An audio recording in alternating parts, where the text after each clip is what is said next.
Greetings, welcome back to Acadian Comics, and I'm your host, James Fonder, and this is issue number, this is episode, not issue, episode number 4 of Joe Kubert's World of Cartooning, and this is the inking book. And just to give you some perspective, like, this is a big book, and you may have seen this in the first couple of videos, but like, let me just turn this on its side. My workspace is roughly, it's just under 17 inches. All right, I don't know if you can see that or not. Probably not. Yeah, 17 inches. This book is 17 inches. It's 11 by 17, which is the comic book format for doing conventional comic book pages. So this is really great for working in that format and that platform. And so it takes some time to set these shots up, but I want to power through these. These books are really wonderful. As soon as I'm done doing these videos, I'm going to use them. I'll just drop my iPad in here and do the exercises because I think there's a lot of value in this. But anyway, let's get on with it. So this is the inking book. This is video number 4 of Joe Kubert's World of Cartooning. I just banged my mic. Sorry about that. All right, so let's get on with it. So he's got his different tools here: ink brush, white paintbrush, crow quill. What do you use? How to warm up? The different techniques for using a brush: cross hatching, flex lines, feathering, gray lines, feather to black, stipple.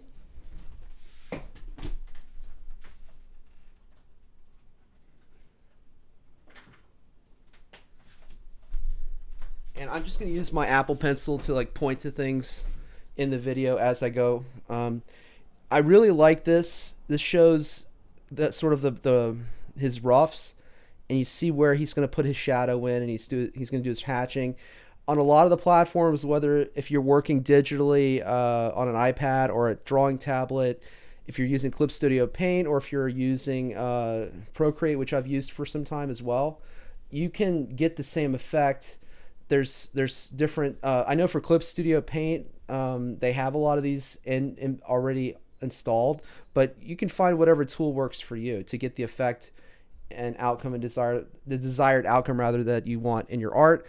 I can tell you for the iPad on Procreate, there's a Robert Marzullo pack, which is really good, created by Robert Marzullo. So check that out. But I really love how you can see. He's going to go and ink himself, and he's doing the prep work beforehand. So when he comes in with his lines, and you see these ink lines are much more polished than his finished pencils here. He comes in, and it's got a sophistication to it, but it is very honest to the original. So that's always cool to see. At the bottom here, he's got some different things for speedball nibs, stuff like that. Yeah, cool stuff. Pen or brush. I can just imagine what these finished inks are going to look like. But if you go in here, he's saying there's no rigid rules. Basically, whatever tool works best for you, for what your need is as an artist. And then he's continuing with pen and brush. He's saying blonde hair is mostly linear, dark hair is not. So he's like building in this wavy stuff. Some outline they're drawing in pen and finish with brush. I've done that. Yeah, on some of the studies I've done.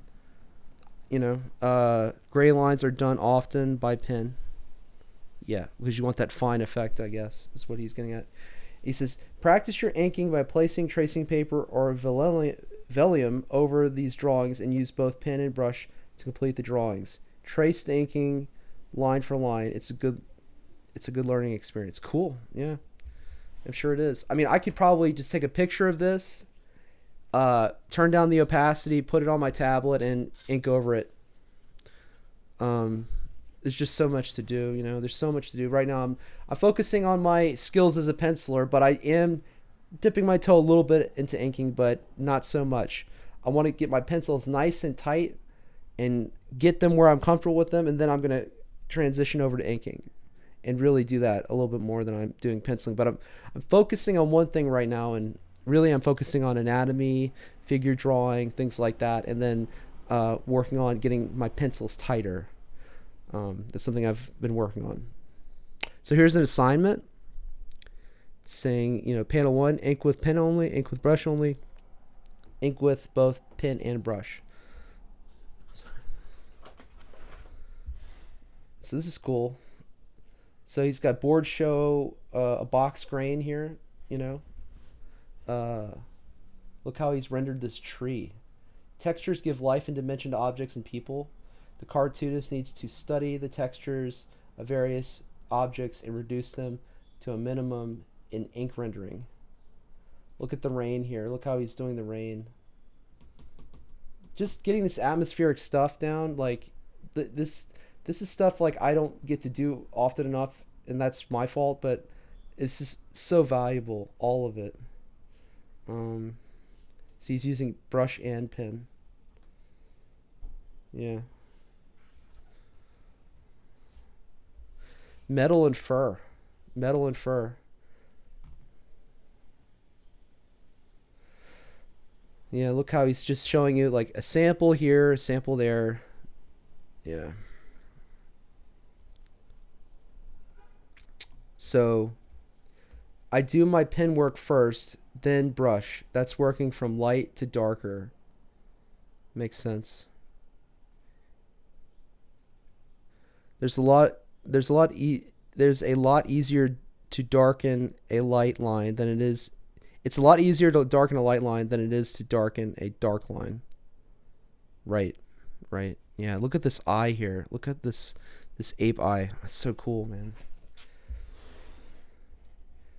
Yeah, and then you got this other stuff he's showing you how he's doing the snake and this dinosaur. So look at all the different tools he's using, and like you can take for me, it's always interesting for me. I look at a piece of artwork by a comic book artist, and I think, how did and what's going through my brain is, how did they achieve that effect? How did they get this outcome? And what he's doing is he's showing you practice. Practice. You don't have to draw a complete figure, just parts will do, but get good reference. So like he's showing you different aspects, like the smaller items, he's doing the smaller brush, and then the smaller pen, and then for like the bigger inks, he's doing the brush. And look, for people who understand this already, great, but people who are like me, who are just learning, and you're a new comic book artist, that's something you want to take note of. I think if you can get your hands on these books, I recommend going on eBay. But I found this like by chance, and I thought, man, I've got to get my hands on these Joe Kubert books. Foliage and smoke. He's showing you how to do foliage and smoke. Here's a jungle scene here, and there's darkness, give you the sense of depth. I guess smoke here, explosions, fog. He's showing you fog. Let's see, we got more here. We've got, look at the waves. Beautiful artwork, just beautiful. The lines, the line work that he does is just incredible. Water and concrete. He's showing you how to do water. People struggle with water. Like here, look, here's water. Look, this is reflecting. Here's a skull up here. This is badass. Look at this. He's got a skull up here, and then he's got this cliff, and then the reflection of the cliff in the water. Little things to think about, like concrete, damaged concrete here. Fill in some of these shadows, but then get your finer lines in. What I'm really enjoying right now is just once I have my figure done, and I know like what my I guess rendering is going to be, or let's say it's a figure and I know what the costume is. I really enjoy rendering. It's a lot of fun. But in order to get to that fun step, I've got to do the hard work of getting a good figure in a good pose. Because you get a flat figure, a flat pose, it ain't that good. Oh, this is cool. Look at this. Subject lighting. So what is it? This is brilliant by Joe Kubert right here. So what is this teaching you? It's teaching you the value of light and shadow. And he's posing the arm in. He's showing you that arms are cylinders. cylinders, or arms. He's got a contour line around the cylinder. He's got it shaded. And then he's like, okay, well, conversely, you add human anatomy to it, and look what you get. We want to make this so much harder than it is. And like, I just did a piece recently where I just made this character up, and what I saw, I was, like I said, I've been well, I don't know if I said it on this video, but I've been studying Stephen Platt on the Gnomon Workshop. And if you want to check out the Gnomon Workshop, it is a paid kind of archive of tutorials, but they have like Sid Mead, David Finch, Stephen Platt, and a few others. And he did this like from start to finish, where he has like a small little you know, a small layout, right? Thumbnail sketch, and then he takes it, puts it in a light box, and then he basically traces his work, and then he goes in. I'm going off on a tangent on Stephen Platt, but Stephen Platt goes in, and then he does his fine penciling, and then all of that. But what he also does before he light boxes his stuff is he gets an ink pen and he inks in the shadows. So if you know what the object is and you know what your light source is, so the light is hitting from the right side of this object. So the light source is from the right, see? Right to left. Cylinder's similar in shape to that of an arm. Simple shadows become more complex because of anatomical variations. Sure. Yeah, you have to account for these contours, but the contours, so the treatment of simple black shadows reflected light on the shadow's far side. Oh, you see? So this is a simplified version of it, but then if there's some light coming in, you get more detail. So that's cool. And then you get your cross hatching here.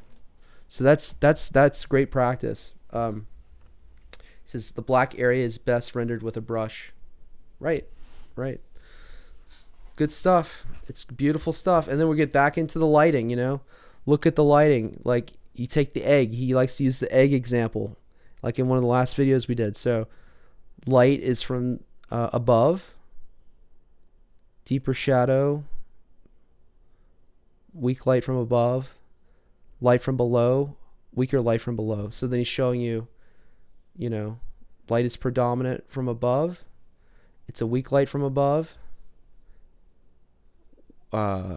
Greater light from below, and then weaker light from below. And this kind of has that like Wolfman look to it, you know. Simpler humorous cartoon may use light and shadows a more important mood factor.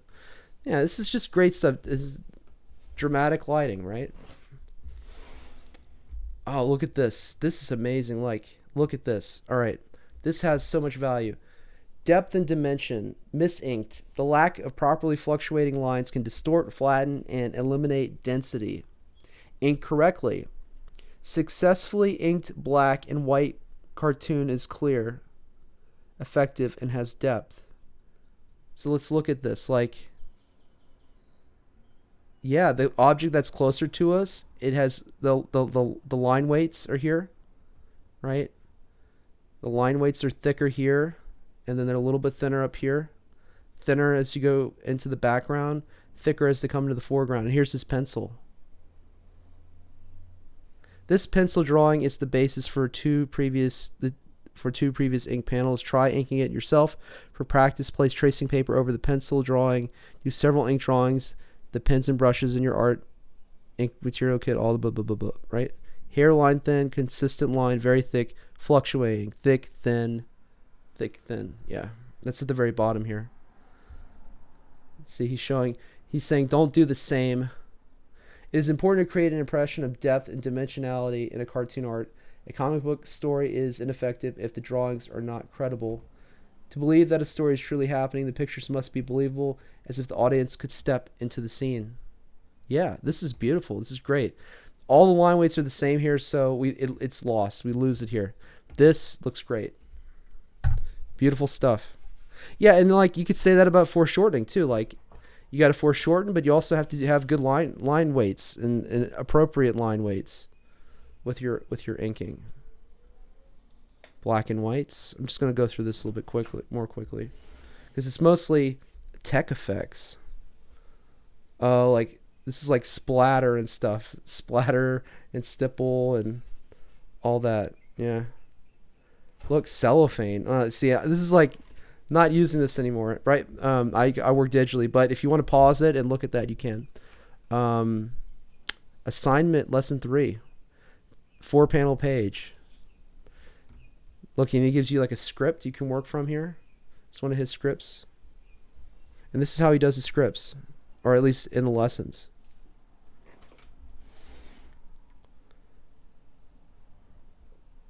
He's showing you this character, a humorous character, to ink it. Humor and simplicity are often synonymous. For practice, in pencil, draw several heads and faces as realistically as possible, including detailed rendering. Then place tracing paper, blah, blah, as he said before. Yeah. Sleeve wrinkles at the very bottom here. Look how he has this. Simple and then a little more complex. Trouser wrinkles, hair rendering. Yeah.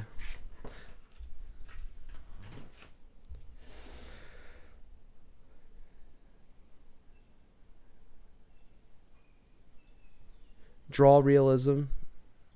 Yeah. There are some wonderfully talented cartoonists who combine the ability to draw realistically and are able to inject a pixie-like sense of whimsy into their illustrations. Yeah.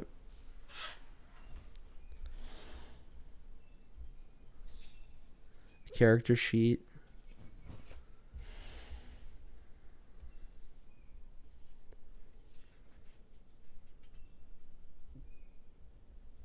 Says, let's look at the bottom here. Note the differences in these two figures. The figure on the left is the basis for the one on the right. The inking is the same on both, but the results are quite different. Yeah, this is cartoony and this is more realistic. It has a more realistic look. Yeah. A good practice session would consist of doing a realistic illustration, then adding limited exaggeration for humor. I know I've mentioned tracing paper a number of times, but it's still the best tool for correcting your brush and inking practice. Well, you just take a picture of this, save it as an image or JPEG, and then turn down the opacity on your tablet or whatever drawing app you're using, and then go to town. Go to town. Yep. Another lesson, an assignment. A superhero. Step 1, rough. Then this is so valuable. People got to see this. Like, design your own superhero. Step 2, linear. Step 3, light and shadow. Ready to ink.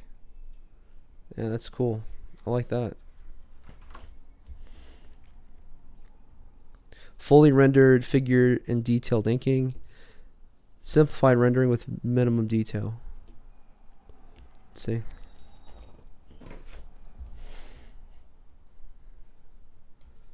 Showing you his rendering and inking.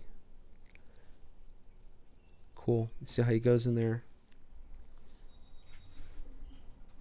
Getting into horror. Some like science fiction stuff here. Look at the spacesuit.